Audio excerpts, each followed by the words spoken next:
Okay, it's 10:30, so I think we're ready to get started. So first of all, good morning, everyone. My name is Eric Yee, and I am the Quality Assurance Officer for California ELAP. First and foremost, I would like to welcome all of you to our third-party assessment webinar. I will be your facilitator and host for today's webinar. First, I want to apologize for any confusion. If any of you saw the tweet that was sent this morning indicated that this webinar was starting at 10 o'clock.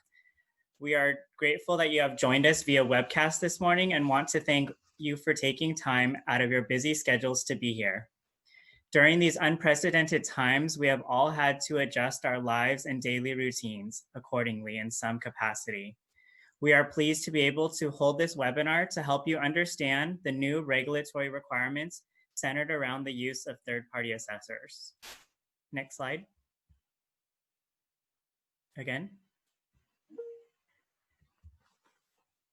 I want to take a moment to thank the rest of the ELAP team for making this webinar happen. We have Christine Sotelo, our supportive leader, Caitlin Hilty, ELAP's lead administrator, and Ezekiel LeBron and Ali Hossein, who are ELAP assessors, assisting as the Zoom technical team today. Next slide. Here's an overview of our agenda this morning. We're going to open up the workshop with a brief message from our Division of Drinking Water Executive Management, Robert Brownwood, followed by an ELAP staff presentation by Christopher Han. Next, we will have 4 non-governmental accrediting bodies introduce themselves and provide a brief overview of their organizations. Finally, we're fortunate to have with us this morning representatives from the laboratory world who are familiar with utilizing TPAs. You will first hear remarks from 2 state accreditation bodies, Carl Kircher from Florida and Paul Bergeron from Louisiana. To close out the workshop, we will have remarks from a municipal laboratory, Donna Christopher from the city of Tavares, and from a commercial laboratory, Augustin Pieri from WEC Laboratories. Next slide. In the spirit of collaboration, we want to give everyone an opportunity to ask questions that may come up throughout the morning. We ask that you please submit your questions to our comments email box. The email address is shown here on this slide, elapca_comments@waterboards.ca.gov. Be sure to include the subject line TPA webinar, and if time permits, at the end of the webinar, we will answer your questions in this webinar. If not, we will be sure to follow up after the webinar to answer your questions either via email or updating our frequently asked questions, which leads me into the next slide. Last week, ELAP released a series of FAQs about TPAs, and we broke them down into 3 categories: the basics, the process, and the concerns. They are posted to ELAP's Roadmap to ELAP Accreditation webpage, so hopefully you have all had a chance to read through those to see if any of the questions you might have already been addressed. If you have not had a chance to check out the FAQs, please take a moment to read through them. There's a lot of good information contained in them. Next slide. So you might be wondering how we created the FAQs. A few weeks ago, we reached out to your laboratory associations to ask for suggestions of some frequently asked questions. With your feedback, we gathered the most common and helpful ones and included them into our FAQ documents. We want to take a moment now to thank all of these associations that are represented here on this slide for working with us to provide the most valuable information to you all. Next slide. As an FYI, this webinar is being recorded, and we will do our best to post the recording to our Roadmap to ELAP Accreditation webpage following the webinar. There may be limitations due to web accessibility, but we will do our best to get that posted. However, if you would like a copy of any of the presentations that you see here this morning in PDF file format, you can email our general email box at elapca@waterboards.ca.gov. Now, with all that being said, we're ready to open the webinar with some remarks from Division of Drinking Water Executive Management. Next slide. Our first speaker is Robert Brownwood. Robert has been the Assistant Deputy Director for the Division of Drinking Water since 2016. Prior to this, he supervised the Sonoma and San Francisco DDW districts, managed the second largest water utility in Oklahoma, and worked as a machinist and general contractor while completing college. He has a passion for learning and has yet to have a bad day sailing. Let's give a warm virtual welcome to Robert. Thank you, Eric. Good morning, everyone. I apologize for not having a camera, but we'll make do with what we have. Many years ago, when I was a young engineering and enthusiastic student at the University of Fresno, my concrete design professor told us that he helped develop the California seismic building design standards. And what started out as a really thin, short standard eventually turned into quite a lengthy document. And the reason for that is that they found that engineers would design to those minimum standards, and they didn't think that that's all they were minimum standards, and they were hoping that engineers designed above those. And they realized that everything was being designed to those minimum standards. And as a result of that, they kept having to expand the standards to include that thought that these are not minimum standards anymore. They're becoming the design standards that everybody's using. And I'm sure that each time an earthquake rumbles through our area where we live, we're very grateful that those standards have been expanded to include the protection of people's lives from structural damage. And people are increasingly concerned about the quality of the water that they drink, and we now set drinking water standards down into the parts per trillion. Yeah, that's parts per trillion. And even those MCLs that we set standards for are just minimum standards. As you're well aware, the public health goals are the standards that people and we strive to achieve. And these lower standards call for highly technical analytical techniques and improved laboratory practices. As we all know, there's been considerable debate over the last 3 years regarding the efficacy of the T&I standards. And you're aware that the State Water Board deemed that these standards are necessary for the continued achievement of its mission to preserve and enhance California's water resources. It is the board's desire and intent to work with the lab community to ensure that you successfully comply with these new regulations. This webinar is the first in a series of assistance tools that the board is providing for you all. And I hope that you find it useful, and please provide us comments on what we can do to improve it. Thank you, Eric.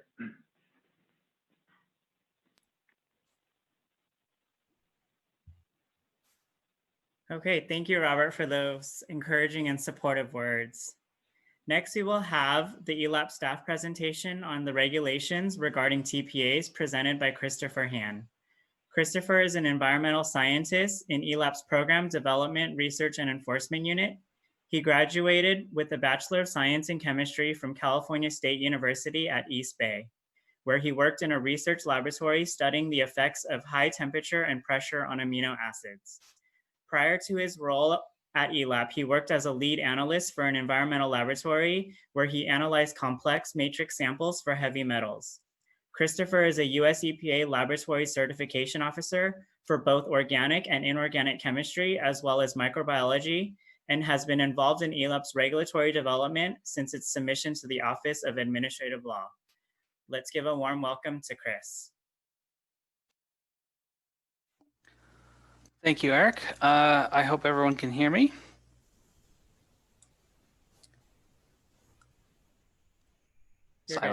Silence is never good. Okay, cool.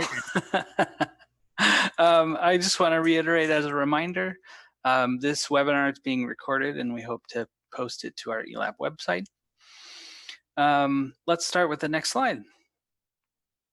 So I'm here to present an overview of the recently adopted regulations and provide everyone with a base level of knowledge of the immediate changes that are taking place.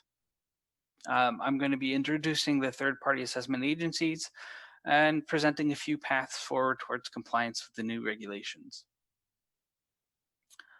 as well as introducing some concepts and processes. So next slide. So first, let's start with a little bit of background about ELAP. It was created in 1988 with the Environmental Laboratory Improvement Act, which consolidated multiple accreditation programs into one.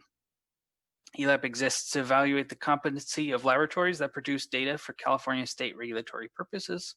And we recently went through a 5-year regulation development with plenty of input from the laboratory community as well as our state regulatory partners. So next slide. So the State Water Resources Control Board adopted the proposed regulations on May 5th, 2020. These have some substantial changes to them, as you all are aware.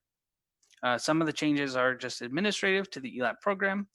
However, the majority of them focus around the quality management system requirements, which incorporate the 2016 TNI standard. In addition to this quality management system requirement, it specifies the use of third-party assessment agencies to perform routine audits. The focus of this webinar is going to be on the on-site assessments as well as the TPAs. However, more resources and webinars will be available at a later date. So next slide. So at the end of May, ELAP began releasing implementation assistance. They're all posted on our website, and I want to reiterate again, our frequently asked questions about the TPA process was posted on the website with help from all of our laboratory agencies. We have more events planned, more written materials, more webinars, and hopefully some more interactive media. The last attempt the Division of Drinking Water had with over 200 internal participants had some technical issues. The slides were really grainy and we couldn't really hear very well. So hopefully we can get some more interactive media in the future. But again, I want to point you all to the website, which contains all of the materials that we've published all in one place. So let's start talking about those regulations. Move on to the next slide. The regulations will take effect on October 1st, 2020. This does not include all of the requirements. The regulations have built-in flexibility that allows for a smoother transition. So for example, the quality management system compliant with the 2016 TNI standard, that's not required until 2023. Applications that require an on-site assessment report and an approved corrective action plan are not going to be required until 2022. This does not mean you can wait on having an assessment, as the assessment needs to be completed prior to submitting your application. So start planning your next assessment sooner rather than later. And again, ELAP has created a roadmap which highlights some specific requirements that affect your laboratory depending on when your current certificate of accreditation ends. Let's move on to the next slide. This is a graphic that's available on our webpage. It's got a lot of information here, and I'm sure the text is really tiny and impossible to read on the webcast here. So I'm not going to go over it in detail. I'll just kind of give you an outline of how to use it. So you're going to look at the top blue bar there and match that to your current laboratory certificate. So for example, say your current certificate expires in 2021. This column will dictate what changes affect your laboratory, as well as what kind of requirements you're going to need to see for the future. So if your certificate expires in 2021, there's a minor change to the PT process if the result is scored not acceptable by the vendor.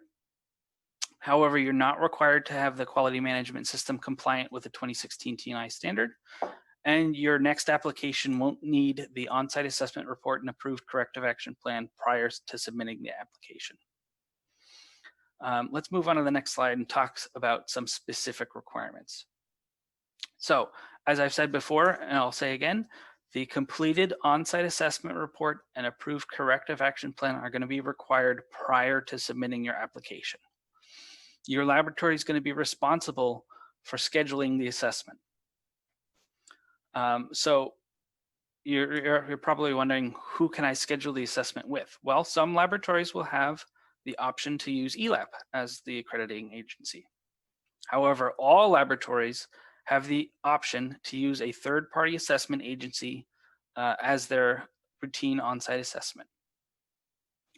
But if your laboratory has a sophisticated instrument or technology, you are required to use a third-party assessment agency.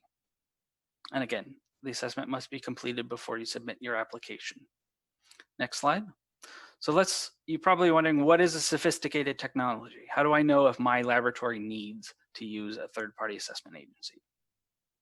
Well, a sophisticated technology is any instrument or technique that requires an advanced level of user understanding. So for example, like a gas chromatogram or a GCMS, so anything with a mass spectrometer. There's a whole list here. Our regulations spell out exactly what all of these acronyms say. But if you're concerned or have any questions, send us an email. We'll be more than happy to identify if it's a sophisticated technology and if your laboratory is required to have a third-party assessment. This doesn't mean you need 2 assessments, right? If you have a sophisticated technology, the third-party assessment agency should be able to assess your entire certificate all at once. So next slide. So let's talk about what kind of TPAs you can use. What are your options? You can use any TNI recognized state accreditation body, such as our neighbors, Oregon or Utah. Well, Utah's not really a neighbor, but it's pretty close. Or you can use any TNI non-governmental accreditation body, and all 4 of them are here today and will provide some additional notes and kind of present their program. And then you can also use any DoD or Department of Defense or Department of Energy accreditation body. And if you notice the overlap here, that's because the Department of Defense uses the TNI standard as its base. So again, I want to reiterate, ELAP is only concerned with the on-site assessment report and the approved corrective action plan from these agencies. You do not need to receive additional accreditation in order to gain ELAP accreditation. So ELAP is only looking at the on-site assessment report and the approved corrective action plan from these agencies. Let's talk a little bit about their qualifications. In order to be a TNI non-governmental accreditation body, you have to meet the criteria established by TNI. It's based on the industry standard of ISO 17011, and it's very similar to how TNI works for a laboratory. TNI for a laboratory is based on ISO 17025, and TNI adds some requirements. They get an assessment the same as you once every 3 years. Their personnel is equally qualified. I'm going to speak from personal experience here. As I am a US EPA laboratory certification officer, attending the course with me last year was, in addition to state assessors, was also about half of the class was third-party assessors. So from the third-party assessment agencies. Let's go into a little bit more detail about the standard that they're required to meet. So let's go to the next slide here. So ISO 17011 is the industry standard, as I said before, and TNI adds extra requirements on top of that. Some of the extra requirements include like an internal audit, a statement of impartiality, resolution for conflicts of interests, as well as conflicts resolution for finding disputes. And they specify the requirements for the competence, the consistent operation, and the professional and ethical conduct of these agencies. These guys are professionals. So let's talk about the assessments that they perform. So the question, what will they assess my laboratory to? Well, it depends on what you ask for. Review your certificate, your current certificate. They're going to need to provide an assessment for all of the fields of accreditation listed on your current scope of accreditation.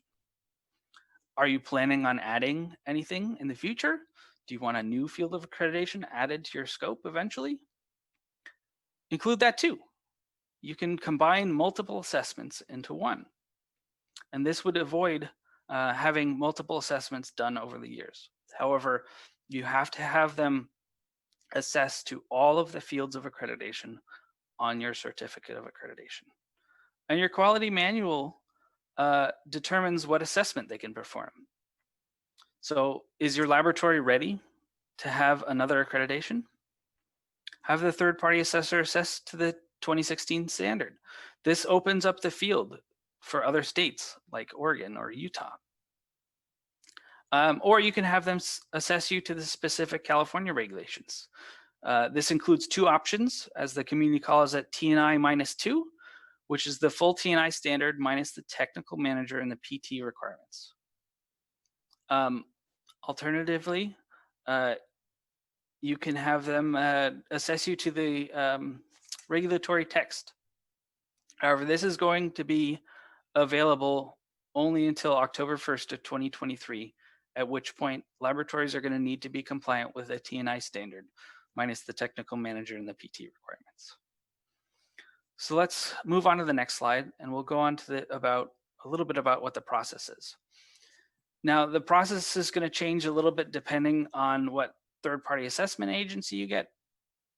However, your laboratory is responsible for scheduling the next assessment. ELAP is recommending at least 6 months prior to the application due date.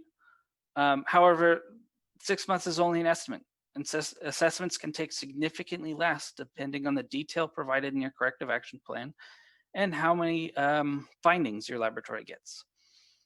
So after your on-site assessment, you have 30 days, at which point you'll receive your on-site assessment report from the assessment agency.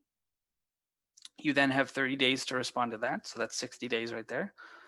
And at which point it's either going to be approved or sent back to you for revision. If it gets sent back to you for revision, you have another 30 days so 90 days there to respond, and then at which point it'll be either approved or denied. So in terms of specifics on when can you have the assessment, if you are renewing your certificate, you can have it at any point during that 2-year accreditation window, and that's completed on-site assessment. So that means both the on-site assessment report and the completed corrective action plan. If you're amending your certificate or you're applying for initial accreditation, you don't have a certificate right now, the on-site assessment report has to be completed within 1 year prior to you submitting an application. So let's move on to the next slide, and we'll talk a little bit more about what the TPA is going to assess you to. So they're going to behave just the same as ELAP does. They're going to plan and schedule and assemble a qualified assessment team. So the schedule will be determined based on your needs and the TPA's availability. They're going to request a bunch of documents ahead of time. They're going to review them. They're going to request a bunch of documents ahead of time. They're going to review them prior to traveling to your site. They're going to travel and perform your on-site assessment report. They have 30 days, and then they're going to issue the on-site assessment report. And then you're going to respond with a corrective action plan, and they'll review it and approve or deny it. This does not mean the third-party assessment agency is approving or denying your ELAP accreditation. That is still ELAP's role. ELAP retains the authority as the final decider and decision maker, and it makes this decision when you submit your application. So again, your application is going to, when you submit it 90 days prior to the expiration, your application is going to contain the completed on-site assessment report and corrective action plan. So again, we talked a little bit about timeframes. We're recommending 6 months prior to the application due date. Your application is due 90 days prior to your certificate expirings. So that's looking at about 9 months. But to make it a nice round number for everyone, look about scheduling your on-site assessment report around the 1 year mark for your renewal application. Again, it's going to depend on what kind of assessment you have if you're amending your certificate. Next slide. So if you're confused, we have a little flowchart on our website. So again, you're going to schedule the assessment. The third-party assessment agency is going to perform the assessment. They're going to send you an on-site assessment report 30 days after the assessment. You'll have 30 days to respond to that with a corrective action plan. The third-party assessor is going to review it. If they don't approve it, they're going to send it back to you. You have 30 days to revise it. Otherwise, it gets approved. And they're going to send you back the corrective action plan, a little approval, and your on-site assessment report. Those documents are going to be submitted with your application to ELAP, along with all of the other requirements, at which point ELAP will evaluate your application and issue the accreditation to the laboratory. So if you note the little stars here, these are some opportunities you have to dispute findings. In my experience, most disputes are going to be resolved directly with the assessor, either on site or after they issue the on-site assessment report. So if you have any questions, ask. If you need more clarification, ask. They're not going to be able to tell you directly how to fix the finding, but they will be able to provide more clarification in what the finding is actually about. In the unlikely scenario that you have a dispute with a specific finding, you can escalate it to ELAP when you submit your application. So provide ELAP some evidence that supports your claim. And I'll give you a really simple example. For example, you have a dispute because the assessor issued a finding for PT requirements saying that you didn't do 2 PTs a year, which is what the 2016 T&I standard requires. Well, of course, ELAP is going to rule in your favor because our requirement is 1 PT per year. So the 2 PTs is not a valid finding. This does not mean that ELAP is resolving the conflict with the external standard. So for example, if you used Oregon as your third-party assessor, Oregon's probably not going to issue your accreditation because you didn't comply with the requirements that Oregon has. However, you still may be granted ELAP accreditation. I want to reiterate, this is only for laboratories located in California. If you're outside of California, you're going to apply via reciprocity, which is an entirely different process and not what I'm covering here today. And then lastly, when ELAP issues your certificate, you can also petition to reconsideration, or excuse me, you can file a petition for reconsideration if your certificate is not what you expected. So maybe we left off a field of accreditation. Thankfully, this happens a lot less frequently than it used to. However, we have to manually review all of these issued reports, and it is possible that we accidentally left one off. Simply send us some evidence saying, hey, we had the assessor assess to it, here's our PT, we applied for it at this time, and we'll fix that for you. It happens, we're only human. So let's talk a little bit about some of the portions that aren't yet finished. So let's talk about fees. So if you are using a third-party assessment agency, you're going to pay them the third-party assessment fee. It's the same as if you use ELAP. If you're using ELAP to perform the assessment, you're going to pay ELAP the assessment fee. However, with a third-party assessment agency, you get to call around, find up some quotes. The cost is going to depend on the third-party assessment agency, what they're assessing to, and your laboratory. But you'll get the option to shop around. Like I said, these fees aren't 100% finished. The fees portion of the regulations is handled by the Division of Administrative Services. So there's a stakeholder meeting on Thursday, this June 11th. It's held online via webcast, and I believe there's a phone line that you can call in. And that information is posted on our website as well. So we're encouraging you all to get involved in that. We also need some more of your help. So like I mentioned before, ELAP retains the oversight of the third-party assessment agencies who are authorized to perform assessments in California. We're currently drafting our contract, which is going to be a memorandum of understanding that's going to define the qualifications and the service terms. Once we have a draft ready, we're going to announce it on our Lyris email service. If you haven't signed up for that, I really encourage you to do so. It's right on the main ELAP webpage, right on the right-hand side. It's where we post most of our regulatory announcements, as well as some other announcements. We had one for COVID-19 as well.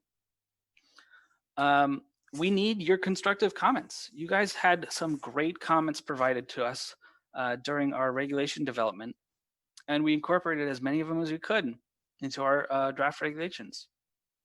We want your comments on this document as well, and we're going to incorporate them as soon as, or before we present it to the board for adoption. We are anticipating it to be presented this summer. However, it's not finalized yet, so I can't give you a great date of when it's going to be presented.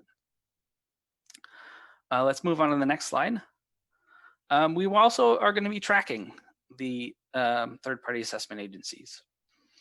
We need your suggestions for some metrics to track. We're working on developing some to track the third-party assessment report progress. Like the last slide said, and this slide here, there's an annual report on the third-party assessment progress, and we're going to be conducting an annual audit of kind of what kind of things are taking place with third-party assessment agencies. We want to hear your stories too. So if you have any successes or failures with a third-party assessment agency, we want to know. We want to make this process as the best that we possibly can. And we need your feedback to help make it better. We want to know how well it's working. And with that, I want to thank you all. I hope this presentation has provided you with a base of understanding of what's changed with third-party assessment agencies. I again want to direct you to our website, which has got more information, including the graphics that were shown in this presentation, as well as those lists of frequently asked questions. If you have any questions, either regarding this webinar or about this webinar, you can send them to the email address that's at the bottom of this webcast. That's elapca_comments@waterboards.ca.gov. And with the subject line TPA webinar. If we have time, we're going to answer them at the end of this webinar. If not, we're going to follow back either with a direct email response, or more likely, it's going to be updating our frequently asked questions. I want to thank all of you for your time here. And with that, I'm going to pass it back to Eric. All right, thank you, Chris, for that very informative presentation. I know there's a lot of information here, and I'm sure many of you have questions. So as Chris said, you can send your questions over to our comments email box. And it's not just during this webinar. You can send them at any time as well. So even after the webinar, feel free to send questions, and we'll be sure to get those answered for you. And again, a reminder: our TPA FAQ also highlights many of the questions that many of you might have. So we're going to move on to our next agenda item now. So we are pleased to have we're pleased to have representatives from 4 non-governmental accrediting bodies that will introduce their organizations to all of you. We're not endorsing any one of these NGABs, but these are currently the ones that are approved for use. Our first presenter we have today is Chris Gunning from American Association for Laboratory Accreditation, or better known as A2LA. Chris Gunning is the General Manager of Accreditation Services, focusing on the Life Sciences Group with A2LA, where he has been employed since 2009. He also has 10 years of laboratory experience in the biological field, working in a variety of regulatory environments, from research through CGMP compliant vaccine production. This experience allows him to appreciate the important role of a quality management system and technical competence, both from a data defensibility standpoint and in generating customer confidence. Mr. Gunning also provides training both publicly and privately, and has developed and delivered training courses on the topics of understanding 17025-2017, root cause and corrective action, as well as internal auditing. He also leads the instruction course for all new A2LA assessors using the ISO IEC 17025-2017 standard. It is my pleasure to introduce Chris. Thank you, Eric. It's a pleasure to talk with everyone this morning, and I'm looking forward to hopefully getting out and seeing some of the laboratories out in California as we begin this journey together. Next slide, please. So who is A2LA? Eric gave a little intro there. We are the American Association for Laboratory Accreditation, but we do go by the acronym A2LA, which you'll see on all of our badging here. We were established in 1978. And interesting to note, I believe I was destined to work there, as that was also the year that I was established. We are the largest U.S. multidisciplinary conformity assessment body accreditation system. And I want to take just a second to explain that term, conformity assessment body. Accreditation bodies that you're going to hear from today, we do assess both laboratories, inspection bodies, different types of organizations that we refer to as CABs. We know that everyone here is laboratories, but you will hear that term CAB thrown out there. We have more than 3,800 accreditation granted worldwide, making us the 5th largest system in the world. We are both nonprofit and a non-governmental organization. And interesting to note that the first lab that A2LA ever accredited was an environmental testing lab. And that was over 40 years ago. They just celebrated their 40th anniversary with us. Eurofins Lancaster Laboratories up in Pennsylvania remains accredited to with us to this day. And we're really excited to say that we've been involved in the environmental industry for over 40 years. Next slide, please. A little bit about our assessors and the expertise that they bring to the table. They must have at least 10 years bench experience in the environmental testing field. And with our experience, we have many environmental assessors that have served HLA for over 20 years, bringing that experience to the table. Our assessors are highly involved in industry groups, so they're not just working for us as assessors to earn a paycheck. They're vested in the industry, being involved in TNI, ACIL, state-specific groups, to better serve the laboratories that they are going out to assess. They want to be able to speak your language. And we have been preemptively onboarding assessors in California. We've been involved with California for the last 5 years, knowing that this was a potential, and we wanted to be prepared to serve your needs. Next slide, please. Our involvement in the industry, we've been involved, HLA has been involved with helping rebuild the California ELAP program over the last 5 years. We have been the only accreditation body that has been involved for the last 5 years, being at each public hearing from when the expert panel was first formed to the small workshops that were held throughout the state to introduce the standard, to each of the public hearings that have happened in the past couple of years that have led us to where we are today.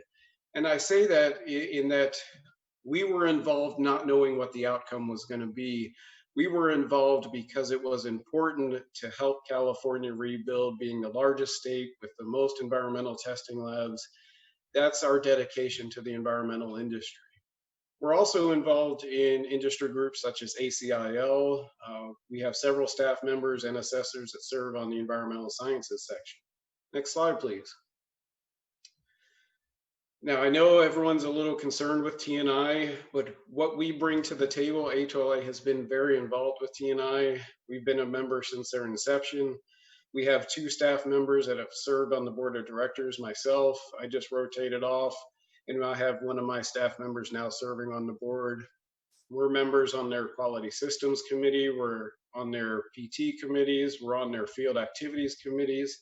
And why do we do that? It's so that you have a voice on those committees. We serve to help learn these industries and make sure that our assessors are well versed when they come out to do your assessments. Next slide, please. So why do you choose HLA? We have shown we are dedicated to the environmental testing industry over the last 40+ years. Our assessors have superior experience to employ in your assessments. We will assign a full-time accreditation officer in our office here that will be waiting to help assist you throughout the process. And our assessments are timely, they're rigorous, and they are value added. We are not the easiest, but if you're going to pay for an assessment, you want it to be value added, and that's what you're going to get. Next slide, please. So if you're interested in starting that process, you can request a quote. My contact information is here, as well as several of my staff members that work in the environmental field. And we look forward to having the opportunity to work on the next 5 years of rebuilding California's environmental program by coming out and visiting your laboratories. And I thank you for the time we've gotten today. Next slide, please. And that's our main contact information, and I look forward to hearing from you. Thank you.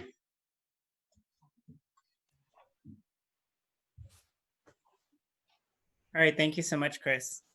The next presenter we have is Douglas Leonard from ANSI National Accreditation Board, also known as ANAB. Doug is the Vice President of the Product Inspection Laboratory and Related Activities Strategic Business Unit for the ANSI National Accreditation Board. ANAB is a signatory of the International Accreditation Forum and International Laboratory Accreditation Corporation multilateral recognition arrangements. Accreditation bodies around the world typically pursue IAF and ILAC recognition through one of the recognized regional corporations of these organizations. Doug has over 15 years of experience in conformity assessment as an assessor and trainer. He is a proven auditor, assessor, and evaluator, performing countless audits, assessments, and evaluations around the globe. Doug is the delegate for ILAC representing ANAB and helps the international accreditation community by working within the arrangement and accreditation committees. His direct involvement is within Working Group 2, improving traceability and measurement uncertainty in our community. Doug is a past president for National Corporation for Laboratory Accreditation, a national recognition authority for accreditation bodies. Doug also assisted the NELAC Institute, serving on the board of NEFAP and working on various environmental accreditation committees. Doug assists with standard development through his chairmanship with the accreditation body subcommittee for ASTM. Doug recently has been appointed to the board of directors for the Independent Laboratory Institute. I'd like to now welcome Doug. Thank you, Eric. I appreciate it very much. Again, appreciate the opportunity that California and the Water Board has provided to ANAB. We take it seriously.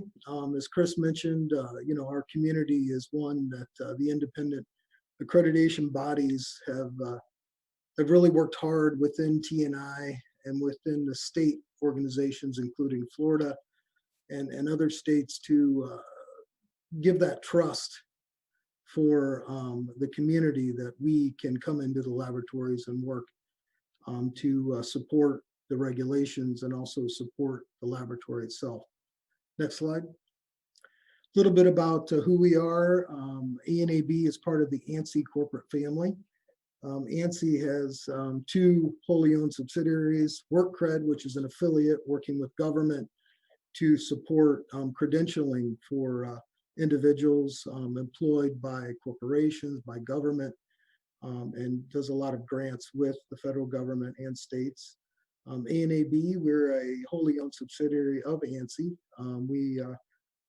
Inside of our structure, we have strategic business units. Our particular strategic business unit is the Pillar Group. The Pillar Group stands for Product Inspection, Laboratories, and Related Activities, which include proficiency testing, accreditations, reference material, and medical accreditations. Next slide. We're large as well, along with A2LA. Again, we're the largest in the Western Hemisphere. We're certainly 3,000 plus as far as our accreditations go in 63 countries. A lot of experience in environmental. You can see we've done 500 plus assessments. I couldn't get them all counted. We have a technical staff supporting the accreditations. Jeanette is on the line as well. She's our senior accreditation manager in charge of the environmental group. We have supporting us, we have hundreds of technical advisors. Many of those are in the environmental field. And also we have training courses. Next slide. A little bit about our portfolio. Again, the Pillar Group was the largest strategic business unit under the ANAB constructs. We're again supporting many standards within the ISO community.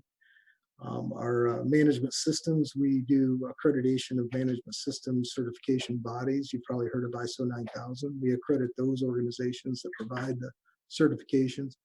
We have a whole forensic unit accrediting the majority of the forensic laboratories within the United States, many of those government bodies themselves.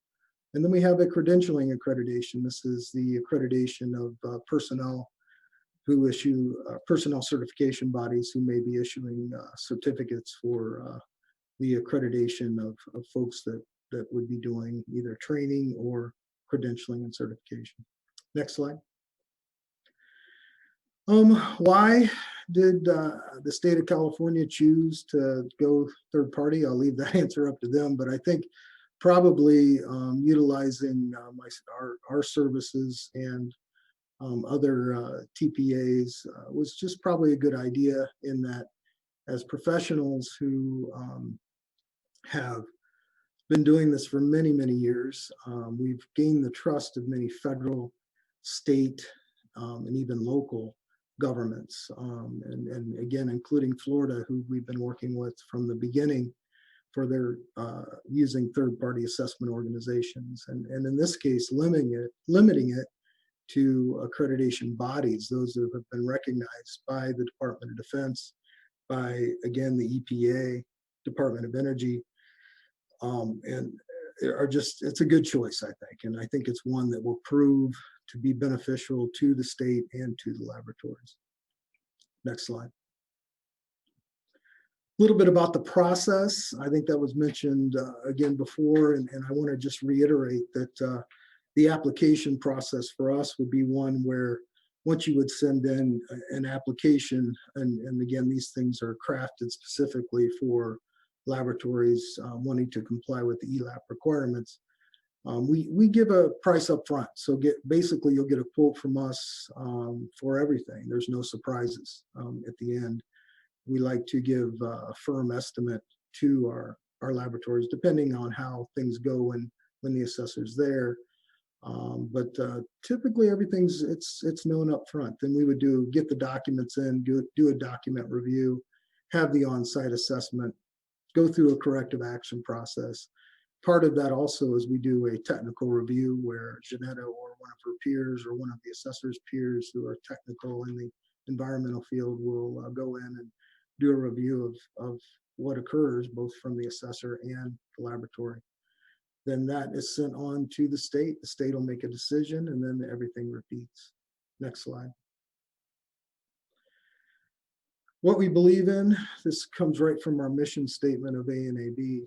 We believe in providing value, providing competent assessors who are experienced and your peers, making sure that everything's cost effective. Again, we fully understand, myself even owning a laboratory and working in the laboratory sector, understand that you have to be cost effective. Highest integrity, that's what we're selling. Trust. Timely communication and service, that's key. You know, when you call, we're going to answer. We're going to help you, work with you. With that, you're going to get an accreditation from the state. Again, that's their decision. On top of that, though, you're going to get trusted quality. You can defend your data that you're proud of, and I'm sure you have been for years. System to communicate. You know, again, the system itself, the T&I standard provides that through the 17025 basis. Ability to communicate, again, that's a transparency thing that you'll have with your customers and us, and an efficient process. We hope that you can gain some efficiencies out of this. Next slide. There's an RFQ portal right online. You can click on it from anab.org. We do offer education offerings as well there on web-based education offerings, as well as in person when we're allowed to travel again. And there's some contact information there for the technical team that's there to assist you, including Melanie's contact information there for you for training. And I think that's all I have. Okay, thank you, Doug. Mm-hmm. The next presenter is Mohan Sabaratnam from International Accreditation Service, or IAS. Mohan received his Bachelor of Science in Biology from the University of Texas at San Antonio, followed by a Master of Science in Strategic Quality Management from the University of Portsmouth in the UK. He is currently the Vice President of Global Accreditation and Quality at IAS. Prior to his current role, he spent time working in both Singapore and Australia for a combined 18 years. It is my pleasure to introduce Mohan.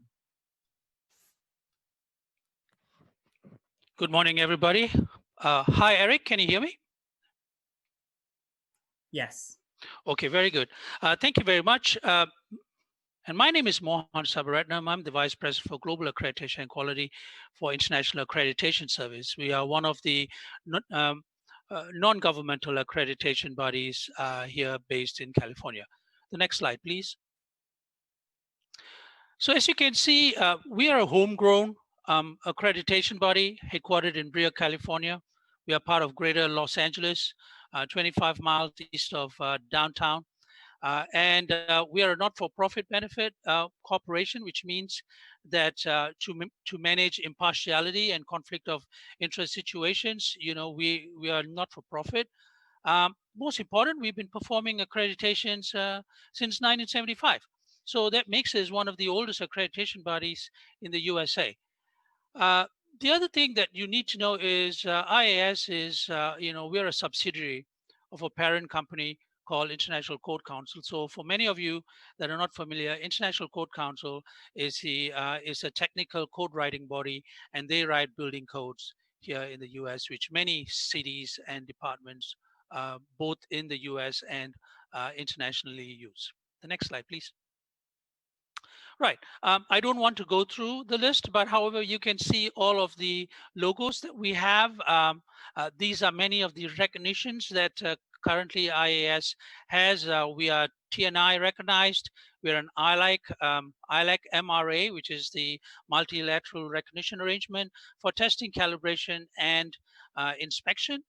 We are California Air Resource Board recognized for the formaldehyde testing. So we've been involved in chemistry and environmental work for many, many years now. We are part of the EPA energy, the energy testing program.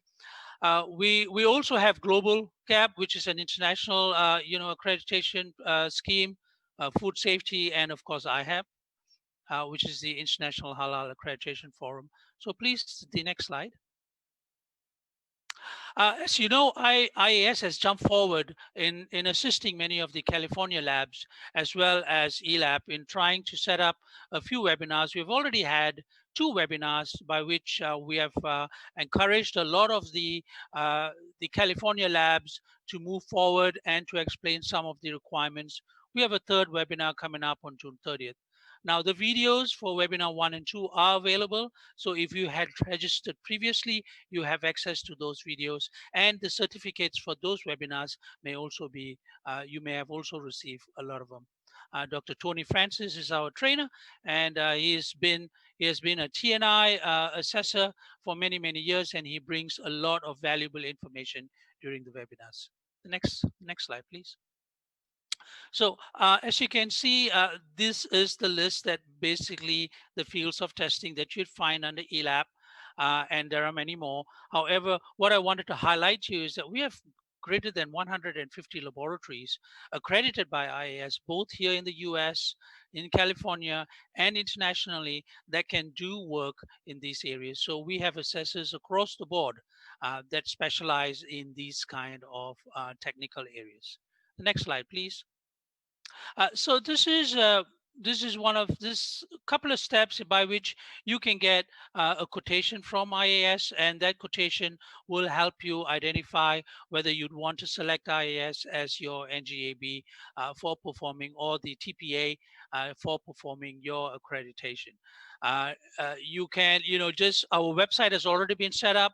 We have get a code and a desired score page. You go in there, PDF fillable, fill it up and return it back to IAS info line, and then we will take care of you. The next slide, please. Now, in summary, all assessors undergo initiation programs. So which means that according to 17011, we monitor all our assessors on a 3-year program. We have an initiation process as well. So all our assessors are trained. They have got the TNI knowledge. Those that will be coming out to your lab will have TNI knowledge, will have the ELAP requirement and the technical understanding. A lot of our assessors are based in California as well as other states in the USA. However, the point for you to focus is that our assessment fees are going to be fixed for both small, sophisticated, and satellite labs, which means that it doesn't matter if we bring an assessor from out of California, your prices will be fixed. All accommodation and travel will be taken care under those fixed prices. So you have you will get a single price quotation, and if you like it, you can proceed with that. And again, I like to reinstate that we have been really moving forward because we are homegrown. We want to help our California labs move ahead. We want to help the water board, ELAP, and all of that. And so we have set up some very good training webinars. We have FAQs on our website, which you can go to understand about the whole transition to the new ELAP and TNI requirements. Last but not least, assessors are calibrated, which means that we have a lot of assessor forums, a lot of assessor webinars, which means assessors talk to each other. They are calibrated in the sense that no 2 assessors will give you a different opinion on a single interpretation of a requirement. So this is very critical, so that from assessment to assessment, you have a consistent approach to assessments. The next slide, please. These are some of the what you call reviews that IAS has received over the years, and especially in the last 12 months. And you can tell how we have been responsive. We have been good in the work that we do. And most importantly, we care for you. Okay, so that's important that we help you move along in this process. And the other thing I want to say is whether you're a big lab or a small lab, we will give you the support you need to move across. The next slide, please. This is the final slide. I'd like to say thank you to all the listeners, and I hope you contact us if you want to get more information. You can either write to me directly.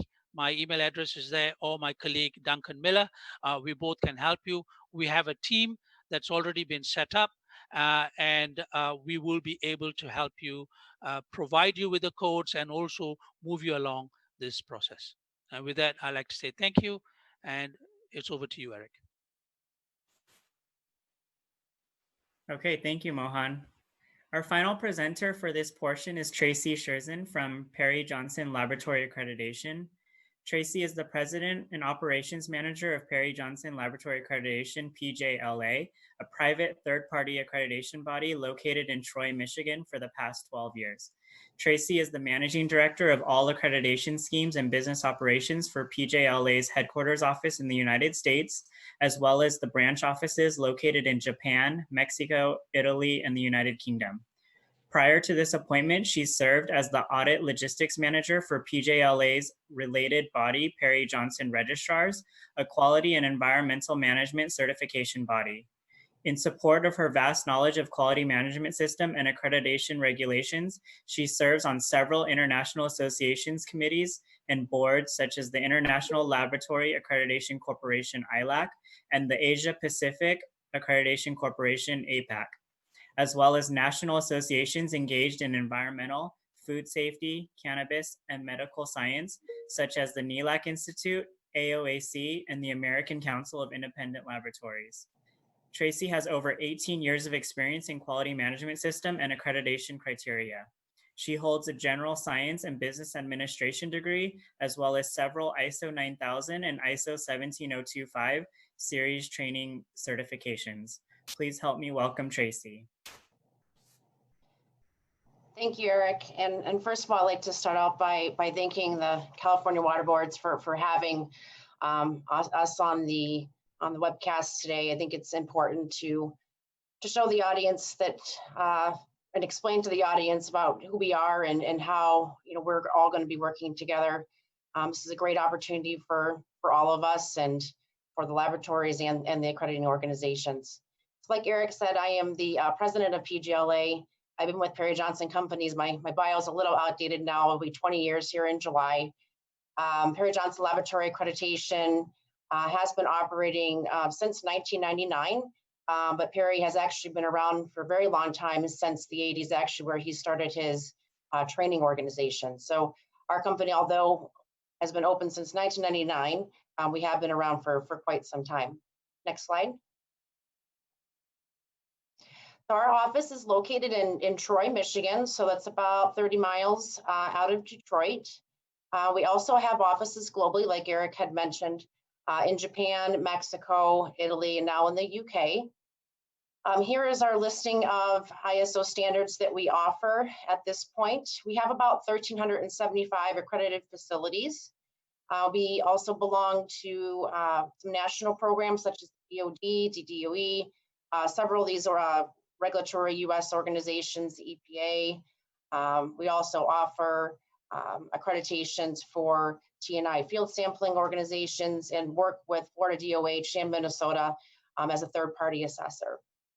We do have experience in accrediting environmental laboratories. We have about 93 accredited environmental laboratories accredited to various standards. So not only do some of these laboratories get accredited to T&I EL standard, but other standards such as DOD that has the T&I standard in there, or they might just choose to just get 17025. Part of our services as well is that we offer training, whether it's public courses, client facility, and also web-based training. Next slide. So similar to some of the other third-party accreditation organizations, we are internationally recognized by APAC and ILAC since 2008. We have been recognized by the DOD, doing accrediting to the DOD ELAP QSM, as well as T&I standards since 2009, and DOE recently since 2017. We also are recognized by TNI for the field sampling accreditation program since 2014, and NGAB TNI EL standards since 2018, as well as the EPA NLAB. We've been members of TNI since 2009, and the driver for that was primarily because of the DoD standard. We do also have staff that sits on several committees. I also am the vice chair for the TNI NEFAB committee. Next slide. Part of our environmental lab program, our resources, is we do have several assessors that we've already trained. Like I said, we have 93 accredited environmental laboratories now. We have 43 chemical assessors, 30 biological trained under the 17025. Now 10 DoD, DOE trained assessors, as well as TNI. We are planning on hiring more assessors, particularly in the California area. Our assessors are spread out through the United States, through the West Coast, Midwest, and East Coast as well. We do have dedicated program managers in-house, one particularly for environmental, with our senior program manager as well. Next slide. We are going to be offering, and we do offer actually, for those that might attend now, free training every month, sometimes it's twice per month, on particular topics of 17025. And we are going to be doing TNI overview training within the next 30 days. So please sign up to our website so you can get that notification. One of the things that, talking to Christine, we first entered into this program is that we are aware that there is going to be several laboratories that might need some assistance preparing to get this accreditation. This is something that's not new. This is something that we've always offered to our laboratories, but just wanted to make sure everyone is aware. If you've never been accredited by a third party before, never been through the TNI standard, it is something that I recommend that all laboratories obtain. Is what's called a preliminary assessment, where it will help you prepare a little bit for that initial real deal assessment. It's typically a day where we come in and write you any nonconformities that you might have in order for you to prepare for your real assessment. And again, we'll also be offering some free training for our client base. Next slide. So I'm not going to spend too much time on this. It's a lot of information, but our accreditation process is going to be similar to the former ABs that I just presented. We do ask that you apply for accreditation.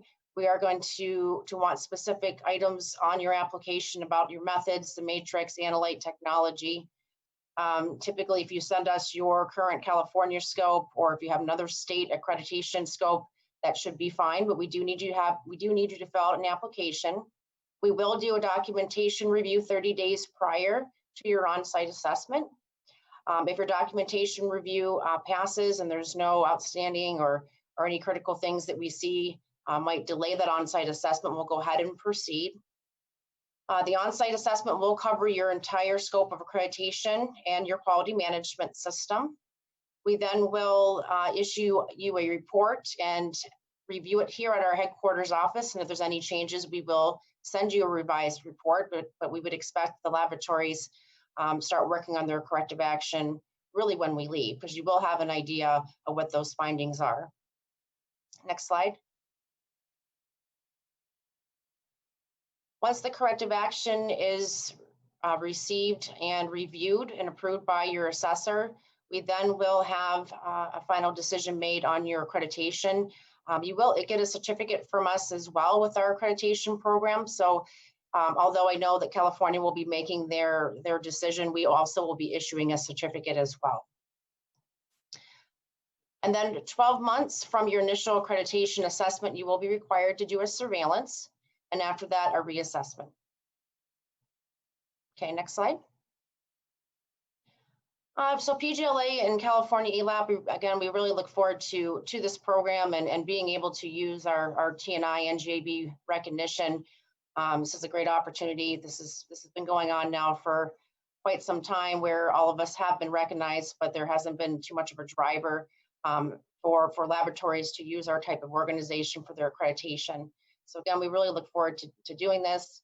Like Christine or Christopher had mentioned earlier, there's going to be some type of MOU that we written up that will have our particular requirements outlined between the ABs and California.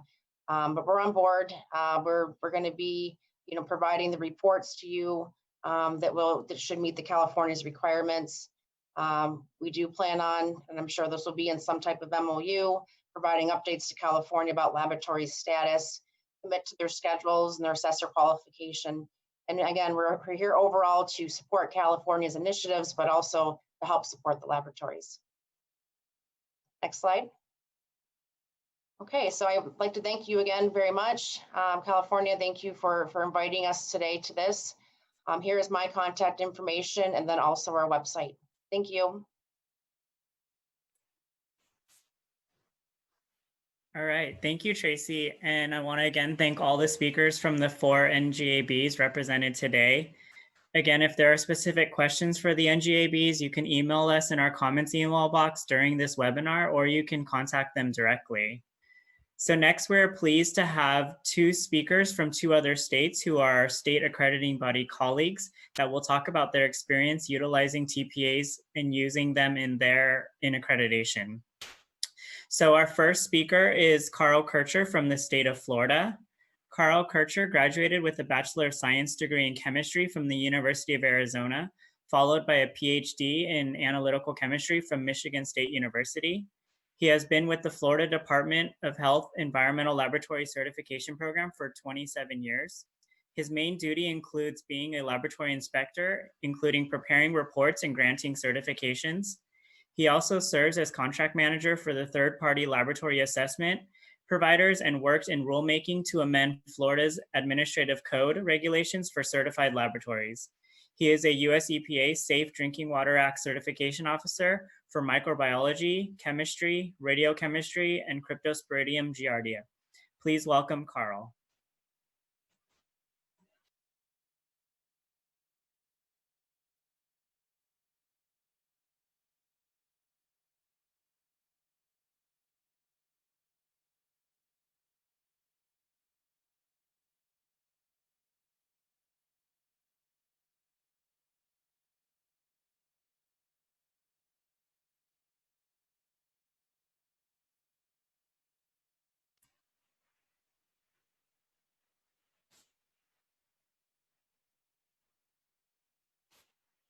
Let's see, we might be having some technical difficulties with getting Carl to unmute. So maybe we'll move on to our next speaker and try to get Carl back after this. Sorry.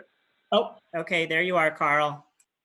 All right, I guess I clicked on something on the screen and then I unmuted the phone here. So hopefully you can hear me now. Yes, we can. Thank you for the invitation to speak at your webinar today. I wanted to communicate all of you participants here about Florida Department of Health's experience with third-party assessors, maybe clarify any misconceptions you may have and dispel any fears you might have about the use of third-party assessors. We do programmatic monitoring of all our providers to ensure that they comply with the contract terms. And I did want to clarify that we do have contracts with businesses that are the providers of on-site assessments for the Florida Department of Health. And each of these providers present assessors that for our approval. So each of the 12 contracts we have with the 12 providers, they have said these are the assessors that are going to do on-site assessments on our behalf. And I did want to leave you with 3 main points or 3 main takeaways out of our experience with the assessors. We had no idea when this first got started with the third-party assessment program how this was going to work out. But fortunately, as it turned out, the first point I wanted to leave with you is that the assessors presented to us, they are very professional, they're highly trained, and they are experienced. They've all passed our required courses in order to be assessors for the Florida Department of Health, and that's inclusive of basic assessor training. That includes overall training in quality management systems, as well as interviewing techniques, assessment techniques, as well as the overall process and purpose of on-site assessments. And that includes technical training in each of the technologies that we accredit. And we do approve assessor training courses, and we approve them down to the technology level. We rely very heavily on the US EPA Safe Drinking Water Certification Officer Training course because that covers a lot of technologies, both in microbiology and chemistry. But for those particular new technologies where there aren't any promulgated EPA drinking water methods for, like such as the tandem mass spectrometry after HPLC and immunoassays and polymerase chain reaction techniques, we do have criteria, and we have approved the training courses for those assessors that want to add those technologies to their capabilities in doing laboratory assessments. So they know the requirements, and they know what's going to be needed to show competent laboratory performance in each of those areas you want to be accredited for. The second point is I'd like to emphasize to you that the assessors will conduct themselves professionally. They're going to act impartially and objectively in performing your laboratory assessments and in determining your conformance with the requirements for laboratory certification. And they are going to know the threats to impartiality and avoid them. And I guess just to let you know what we mean by impartiality, the ISO definition is presence of objectivity. And if you're not that familiar with that particular phraseology, let me give you a couple synonyms so that you know how the assessors will conduct themselves. No conflict of interest, freedom from bias, neutrality, fairness, open-mindedness, and even-handedness. So that's what you can expect as these third-party assessors do your on-site laboratory inspection. Some of the threats will be self-interest, self-review, familiarity, and intimidation. In other words, if these assessors had a kind of a hand in writing your laboratory SOP or your quality manual, or did any sort of consultancy, likely they're going to decline the opportunity to do your on-site assessment and defer that to other appointed assessors by these other providers so that they can do the on-site assessment objectively and impartially. And the last point I'd like to leave you with is these providers, they have a vested interest in making the program and the contract arrangements succeed. They're not in this for themselves. And when they do commit to doing work for the Florida Department of Health, they want our program to succeed and make it appear and be realized that it was a good choice to involve third-party assessments for the routine inspections of laboratories here, and to make that arrangement work, not only to ensure public health and environmental protection, but also maybe to help you out in determining laboratory performance and defending your data in case anybody's got any questions about the data here. So it's not just to make them look good or the California water boards look good, but hopefully it's also going to make you look good. And so we all want to be ensuring environmental protection and public health. And so I believe that you should be confident in your choice if you choose to and can use the third-party assessments for your certification with the California water boards. And I would like to entertain any questions you have. Send them my way. My phone number is 904-791-1574, and the California Water Boards and the ELAC Institute have my email address if you want to send me an email. And thank you very much for the invitation to talk. Okay, thank you, Carl, for your remarks. So next we will hear from Paul Bergeron from the state of Louisiana. Now, before I introduce Paul, I want to take a moment, and Paul notified us this morning that there's Tropical Storm Cristobal that actually made landfall in Louisiana, and so there was a possibility that he wouldn't have been able to join us this morning, but I'm pleased to say he is able to join us. So I hope he's safe, as well as everybody else that's been impacted by this storm.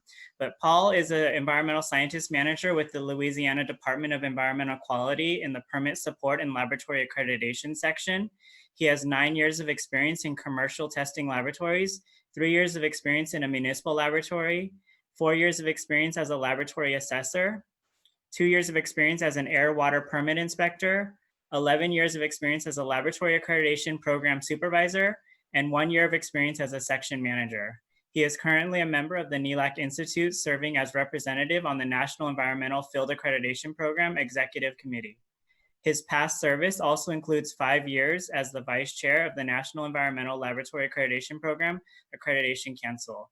I'd like to now welcome Paul. Thanks, Eric.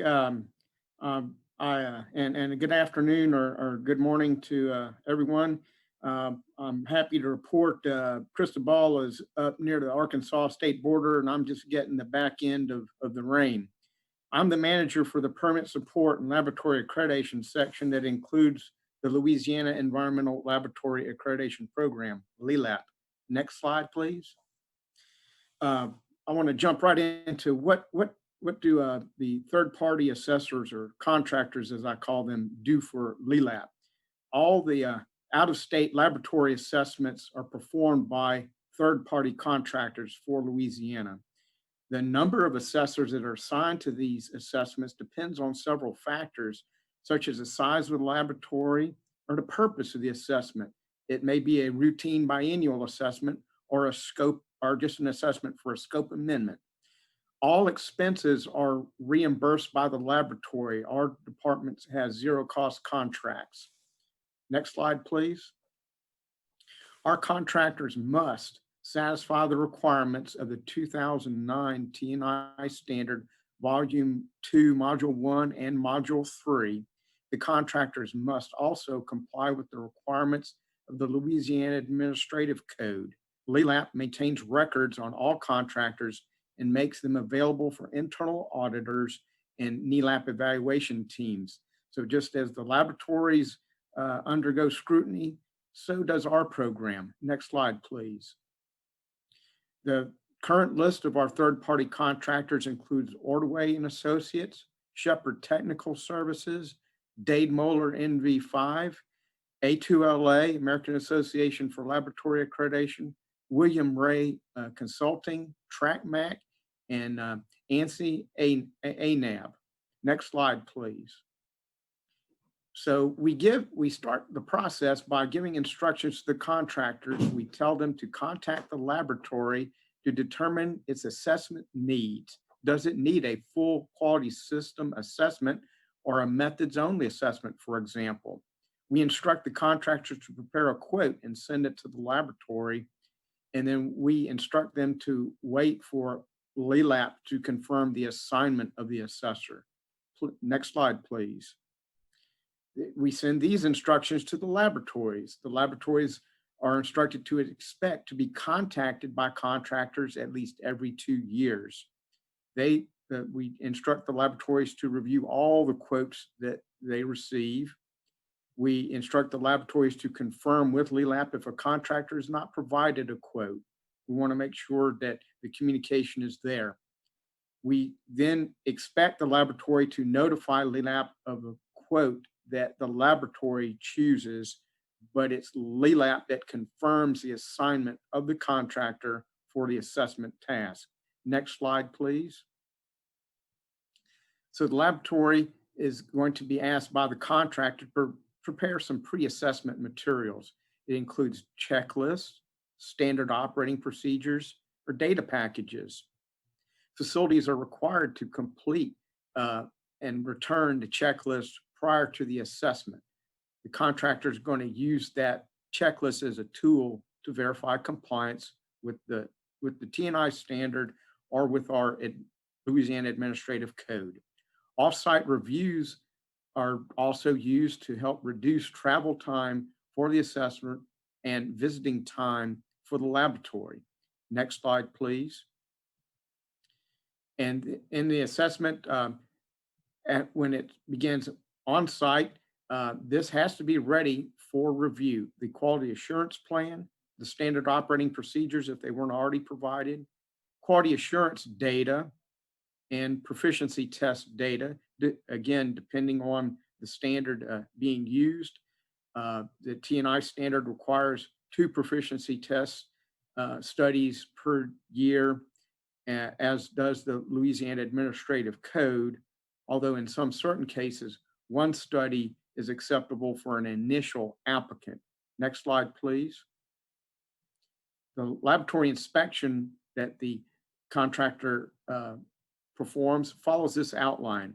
There's an entry briefing where logistics are determined.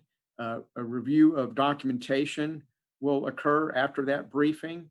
A review of sampling handling. Contractors will go to sample receiving and see where the analysis process starts. The contractors will conduct staff interviews and hopefully establish a rapport with the person being interviewed. There may be requested a demonstration of selected tests as necessary. And then finally, the contractor will conduct an exit debriefing and go over any preliminary findings that are identified. Next slide, please. So these are some of the deliverables and deadlines that the contractor will be asked to provide. Assessment reports are due from contractors 15 days after the assessment. The report itself must be issued by ELAP in 30 days if it's by the national standard, or 60 days if it's by the Louisiana Administrative Code.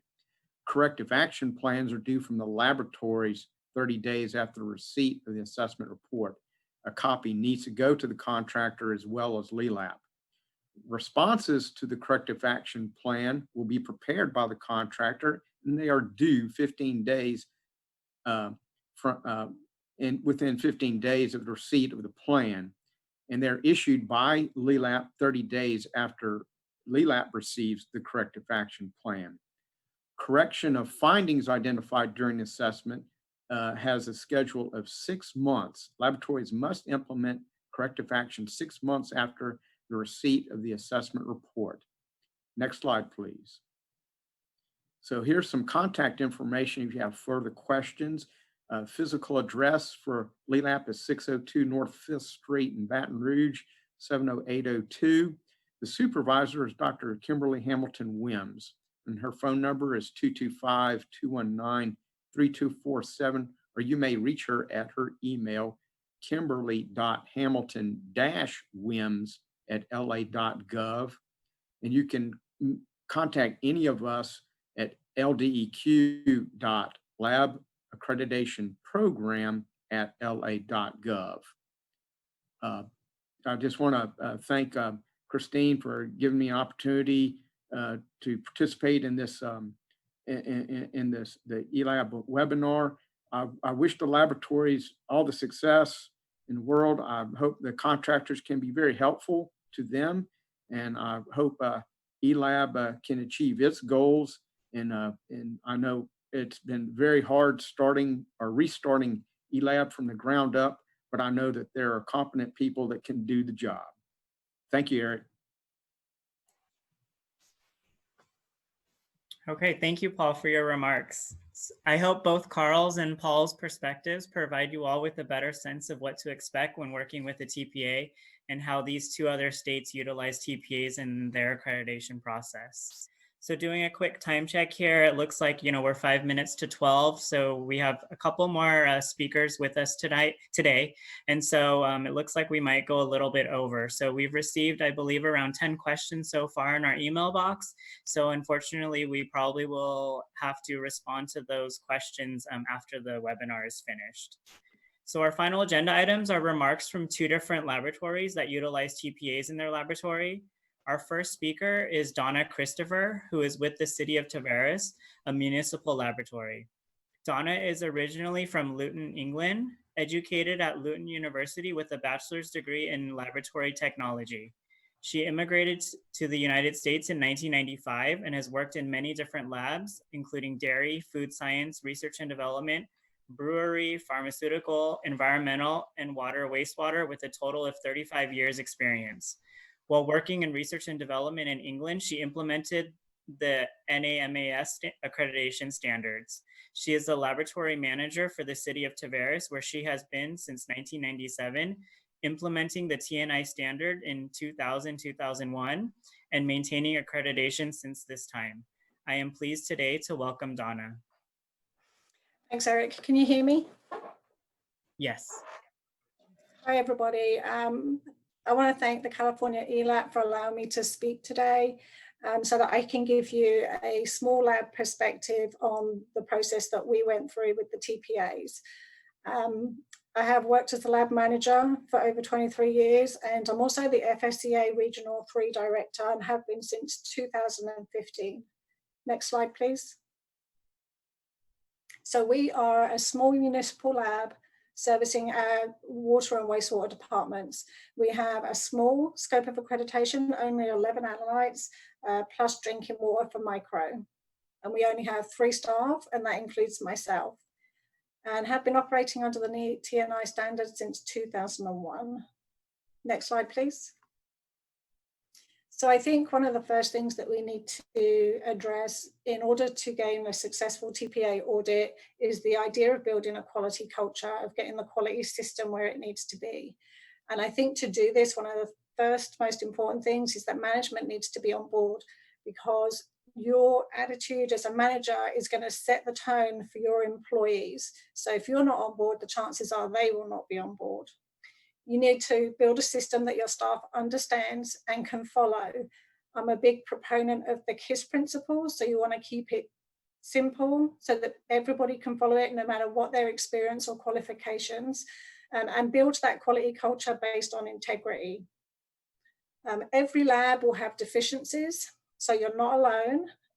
It's a process that you need to work through, and will get better over time, will improve over time. And there's going to be an adjustment period. Your first couple of audits will be the toughest, and then hopefully after that, it will get a lot easier.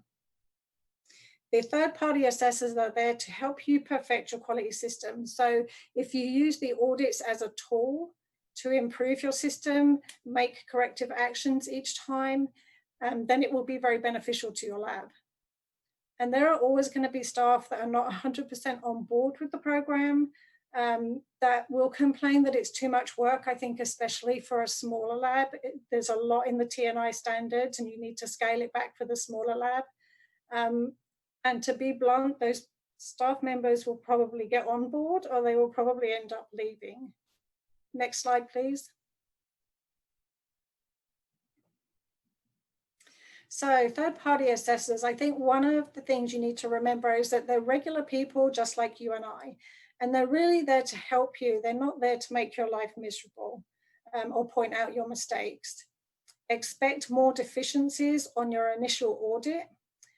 One of the things in our lab that we experienced was our last DOH audit, we had 0 deficiencies.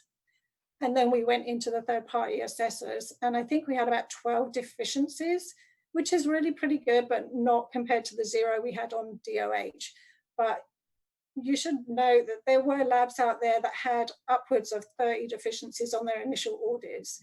And what I did to mitigate this was to give my upper management a heads up that this is going to be the case, because it was a new program and the standards were still being implemented and a lot of them were not understood. Just explain to them why there's going to be more so that they're not blindsided by that. And then when you have your assessment, don't be defensive. It's really difficult for somebody to come in and critique your system and for you to stay calm. But, you know, if there's a finding that you don't agree with, like on our last audit, there was a finding that we didn't agree with, you know, so ourselves and the assessor, we cracked open the TNI standards, we looked at the quality system and standard methods, and it was decided that it was not a deficiency. So assessors can make mistakes too, they're not infallible. Next slide, please. So some of the pros for the third-party assessors. One of the big advantages is that you as a lab can select your third-party assessor. So, you know, if you have an assessment and you don't get along with that particular company, you always have the option to change to a different assessor for the next time around. I know here in Florida, we had one state assessor that liked everything to the extreme, you know, and everybody kind of groaned when they realized that he was coming in, but this way you get to choose. And so for me, that's a benefit. No offense to Carl Kershaw, who I know is on the phone, we found the third-party assessors to be much more efficient with the audit findings reports and explaining what the deficiencies entail. And sometimes they will give you direction on where to go in an audit to correct that deficiency. The third-party assessors I find to be more accessible. Usually if I have a question or a query, you know, they're there to help. So I usually shoot an email and I'll get a response within 24 to 48 hours. And then use the deficiencies that they give you as a tool to improve your quality system. They're there to help you understand the standards and what you need to do. And then if you are proactive in correcting those, then you will lower the number of deficiencies, hopefully, for subsequent audits. And then with you being on board and dealing calmly with the assessors, you'll send the right message to the rest of your staff. And another advantage is you can build a good rapport with the assessor once you find the one you like. We chose our assessor based on our scope of accreditation. We have had the same assessor from the very start and we're still with them.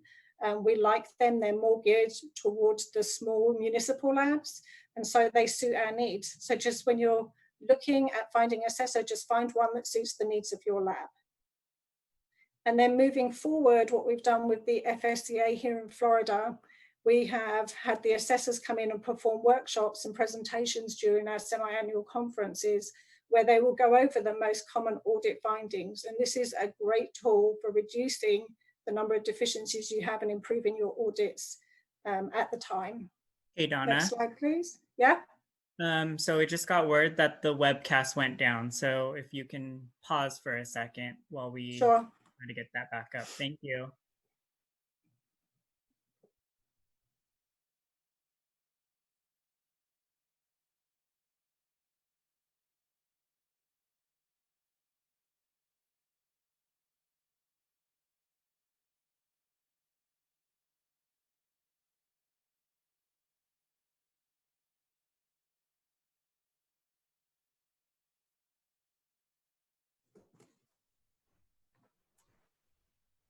Are we back up? Okay, looks like we're back up.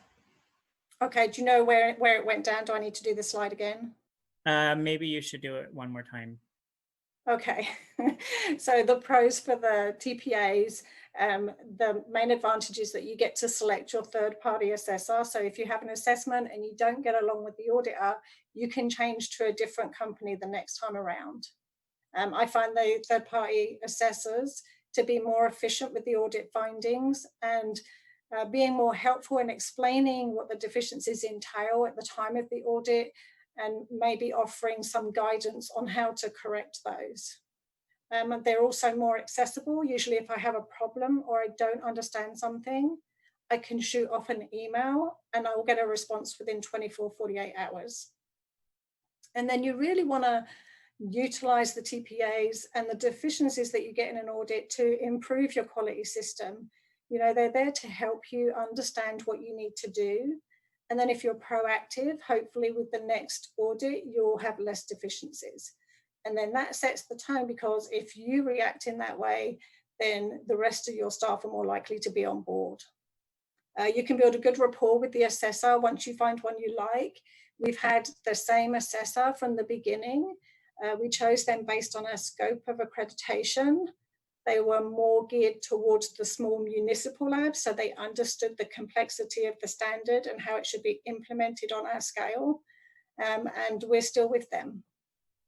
And then moving forward, one of the things that we did through the FSCA was we would have them come in and do workshops and presentations on the most common audit findings. And that is a great tool if you want to improve your quality system.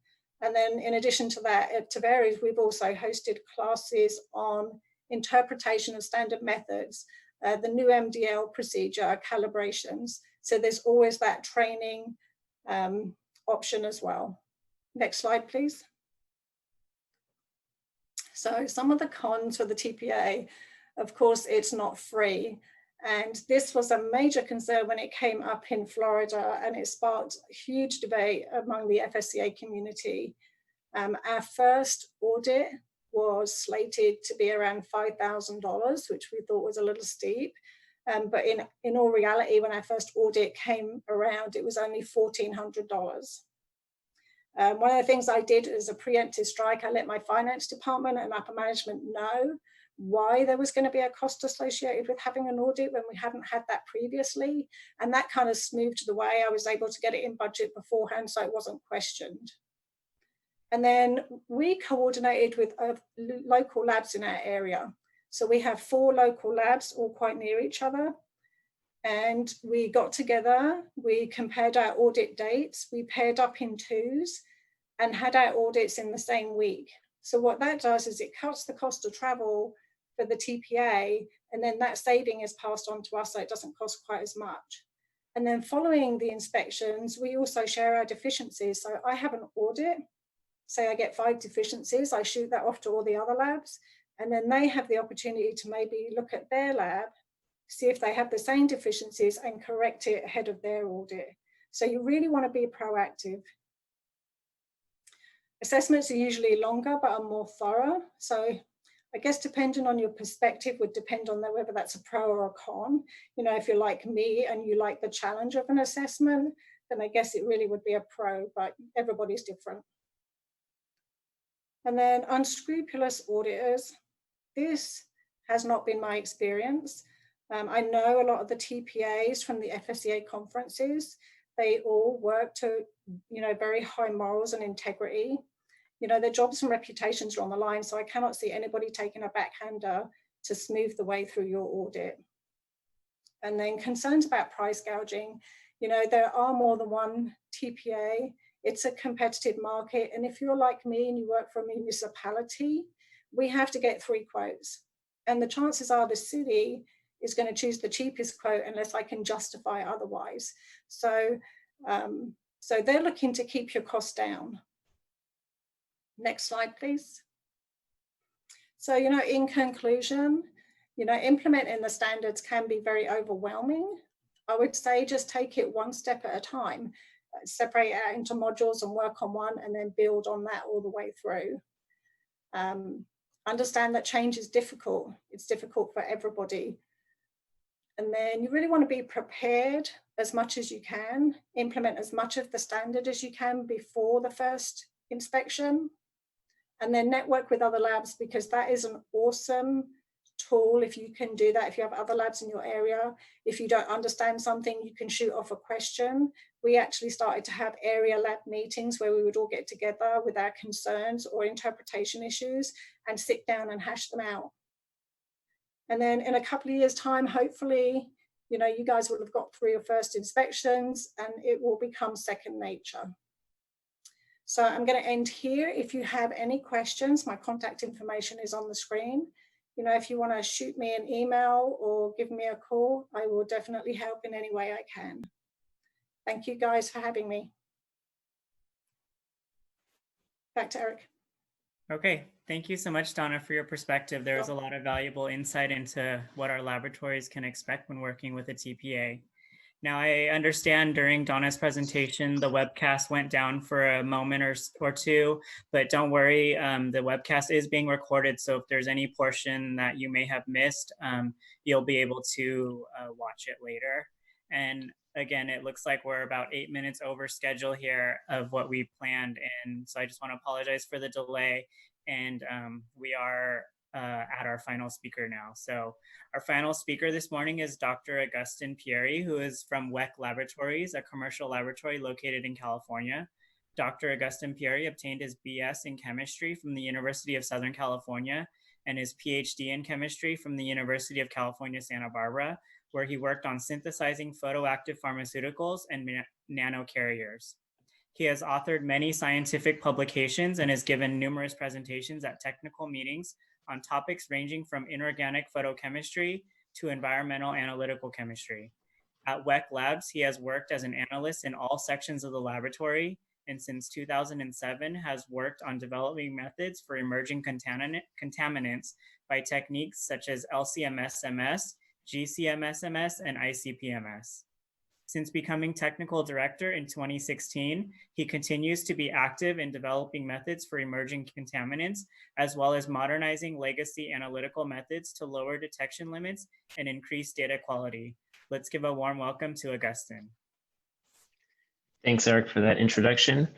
So we heard a lot of, I think, great information from all the other speakers, but I want to give a little bit of a different perspective on using third-party assessors, kind of from the point of view of a commercial lab. So while we're probably a little bit of a different beast than a municipal lab, we also think that using third-party assessors would be beneficial to our operation, to the lab community as a whole, and really to the future of ELAP. Next slide, please. So first, I want to give a little bit of background on our lab. Next slide. So we're a full-service environmental lab, and we do a huge variety of testing. It's ranging from metals to organics to microbiology to radiochemistry. And in contrast to the City of Terrace to Donna's lab, we're probably kind of like a medium-sized lab with about 70 people here. That includes our analysts, our administrative staff, our support staff, and everybody. Next slide, please. So from an accreditation point of view, we have about 18 FOTs with about 600 individual entries on our ELAP certificate. So as you can imagine, next slide, please. With this kind of a big scope, we put out a lot of data every year. So we get about 250,000 samples a year. We put out something like 1.5 million individual analytes every single year. And that generates about 6 million or more than 6 million pages of raw data per year. Now this is all going to be raw data from instruments. Next slide, please. It's not going to count reports, and it won't count client documentation or all the records that we're required to keep by TNI.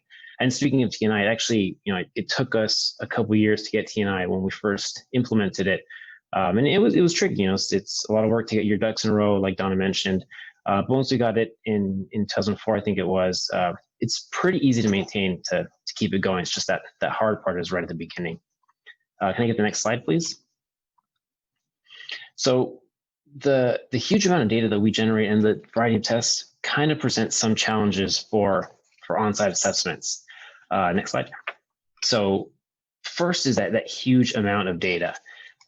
With the number of analysts and the number of instruments in our lab, it takes typically several people, several days just to review the data and to review the quality systems and then interview the staff doing the test. It's a lot of work. And that kind of also speaks to the pretty long list of methods we have in our scope. 18 FOTs with 600 analytes is a lot. So the assessor needs to be pretty well versed in a multitude of methods. This will range from micro, old school methods to the kind of sophisticated radiochemistry methods to your conventional bench wet chemistry from inorganics, and then sophisticated techniques in organics like GCMS, ICPMS, triple quad LCMS, all those kind of sophisticated, tricky techniques that they need to be up on. Next slide, please. And speaking of, triple quad LCMS, our lab in general always tries to stay ahead stay on that cutting edge of new techniques and methods. And we do a lot of work with emerging contaminants. And one that probably everybody's familiar with is PFAS. This is something that runs on a triple quad LCMS, which is, a sophisticated technique. And it brings up, some of the drawbacks of using ELAP as an on-site assessment. Since these methods, or like emerging contaminants, are obviously very new, and they pretty much all use sophisticated techniques that are, kind of challenging. Things like triple quad GCMS and triple quad LCMS, that puts a lot of pressure on the ELAP assessment team to kind of stay up to speed on the newest techniques and methods and be well versed in this before coming to the lab. Next slide. Another issue is that with over 600 accredited labs, ELAP is pretty stretched pretty thin. I mean, it's understandable. It's a lot of work, and getting things done just takes longer, right? Scheduling on-site assessments take a long time. Getting all the data and all the reports back takes a while. For example, we had our ELAP on-site assessment last year, and it was pretty tough. I mean, it took us a long time to schedule, but once we got a team of assessors in our lab, it took them, a few days to go through everything, go through the methods, interview people, which is understandable because it's a big scope. But then it took months, literally months, to get the report back. And then after we submit our corrective action plan, it took more months to get the response on those. It's just a lot of work for a pretty small group of folks at ELAP. So kind of to do one assessment for our lab, it took the better part of a year, which is it's tough. And I know it's a lot of work because obviously it's a big scope, but still it's tough. I don't want to throw anybody under the bus here, but it just makes it challenging with our lab. But if we go to the route of using third-party assessors, can I get the next slide, please? It could alleviate a lot of these issues, right? As we heard earlier today, a lot of these commercial assessment firms have a huge team of dedicated assessors who can keep up with emerging contaminants, their methods, and the sophisticated techniques used for these methods. Can I get the next slide, please? So they're also pretty responsive, in our experience at least. We've been able to work with them very well. We're quick to respond, they're quick to schedule, and they're very responsive to our questions. We have a question, we get a response right away, which is sometimes not the case with ELAP just because of the huge number of labs that they credit and the limited staff they have. Also, when we get our on-site assessments from TPAs, we get our report quickly, we get response to our corrective action plan pretty quickly. And one thing that's also kind of nice, especially during this time, obviously we're doing this webinar virtually, but with the pandemic going on and all the other things happening, a lot of these do offer remote assessments, which is really nice if you can't have somebody come into your lab. For example, here we're not allowing a lot of visitors or out of lab folks, so it's nice to do that remote assessment and have that extra functionality to be able to meet our needs. And one thing that's also kind of maybe unique to our situation, if I can get that next slide, is that we can do combined assessments. So in our lab, since we're kind of a bigger lab, we do have multiple certificates. So we have, we're accredited to TNI, to ISO 17025, to DOD, QSM. So we could have one third-party assessor come in and, assess to all these standards, which would end up being, less expensive. So Donna mentioned that this does have a cost associated with it, but instead of having, say, 3 different assessment teams come in for 3 different standards, you can have one assessor, as we saw that a lot of these guys do have the ability to credit to different standards, come in and assess to multiple standards and kind of save a little bit of money on that side from lab, which is also nice. It's less burden on the lab in terms of finances, and also less of a burden having multiple assessments because they do take time. They take the analyst time, they take the supervisor's time, so it's something that'd be easier to just knock out in one go. So if I could get that next slide, please. So to wrap this whole thing up, I kind of want to give our perspective, on third-party assessments from a commercial lab, and we're pretty excited. I mean, this is something that's gonna be cool. I think it would be really helpful for the lab community. We'll get better service, and better quality data going forward throughout everybody who's accredited through ELAP. And I know that we're running pretty short on time, so if anybody has any questions, I'm happy to answer them. You can shoot me an email, give me a call, questions on using TPAs or implementing TNI in general or any of those kind of things. I'm happy to help with anything. Back to you, Eric. Thanks. Okay, thank you, Augustine, for your remarks. Being able to hear from both you and Donna will help our laboratories with the transition into using TPAs for their lab assessments. Next slide.